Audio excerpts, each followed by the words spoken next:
दोस्तों इस वीडियो में आपको बताने जा रहे हैं कि एलिमेंट और एट्रीब्यूट क्या होते हैं। सबसे पहले हम एलिमेंट को समझते हैं। एलिमेंट क्या होता है, इसको डिक्लेयर कैसे करते हैं। सबसे पहले कोई हम एक टैग ले लेते हैं। उस टैग का कोई भी नेम हो सकता है। उस टैग को हम ओपनिंग टैग कहते हैं और उसके बाद उसके अंदर हम कुछ कंटेंट लिखते हैं।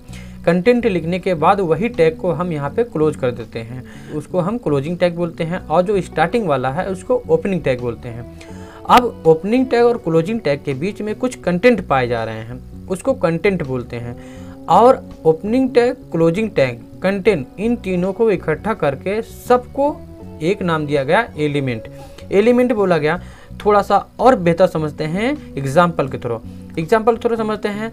जैसे हमने वहाँ पे टैग नेम दे दिया था लेकिन टैग का कोई नेम था नहीं, तो उसके बाद हम यहाँ पे अब बता रहे हैं कोई एग्जाम्पल के तौर पे हेडिंग हम एक टैग ले लिए और उसमें हेडिंग में हेडिंग 1 को लिए, उसको बोलेंगे ओपनिंग टैग। उसके बाद हमने कुछ कंटेंट डाल दिए हैं, उसके बाद हम लिखे हैं क्लोजिंग टैग। क्लोजिंग टैग मतलब H1 के बाद हम यहाँ पे स्लैश लगा दिए हैं।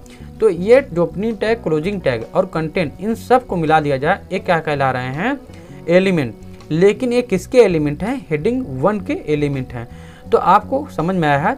अब आगे चल के थोड़ा और देख लेते हैं इसके कुछ एग्जाम्पल में समझ लेते हैं। सबसे पहले जो पैराग्राफ है, हेडिंग है, लिंक है, इमेज है, वीडियो है, ये आपस में क्या है, एक तरह के एलिमेंट हैं जिनको पैराग्राफ को P से डिफाइन किया जाता है, हेडिंग को H से डिफाइन किया जाता है। लेकिन यहाँ 6 तरह के हेडिंग पाए जा रहे हैं, तो इसीलिए H1, H2, H3, H4, H5, H6 तक कर दिए जाते हैं, डिवाइड कर दिए जाते हैं।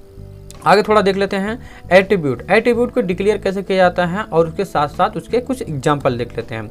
जैसे हमने कुछ टैग ले लिए, टैग मान लेते हैं एक डिव टैग है। एक डिव टैग है जिसके अंदर एक ओपनिंग टैग है, एक क्लोजिंग टैग है।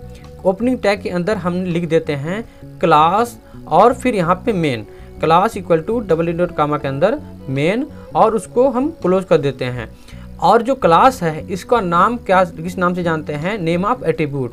जो मेन है इसको हम वैल्यू ऑफ एट्रीब्यूट से नाम से जानते हैं। लेकिन क्लास और मेन, इन दोनों को इकट्ठा कर दिया जाए, इनको क्या बोलते हैं, एट्रीब्यूट।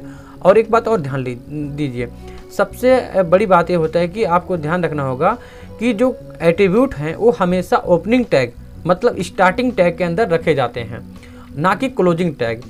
आपको बता दें कि अब एलिमेंट और एट्रीब्यूट आपको समझ में आया है, लेकिन अब आपको बता दें इसके कुछ एग्जाम्पल।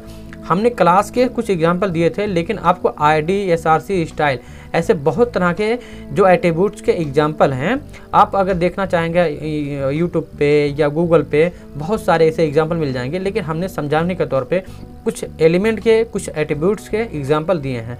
आई होप आपको समझ में होगा। चलिए मिलते हैं नेक्स्ट वीडियो में। और वीडियो अच्छी लगी तो हमारी पूरी प्लेलिस्ट फॉलो कर सकते हैं, जिसमें हम वेबसाइट डेवलपमेंट की सीरीज चालू किए हैं और आपको बहुत बेनिफिट होगा सीख के।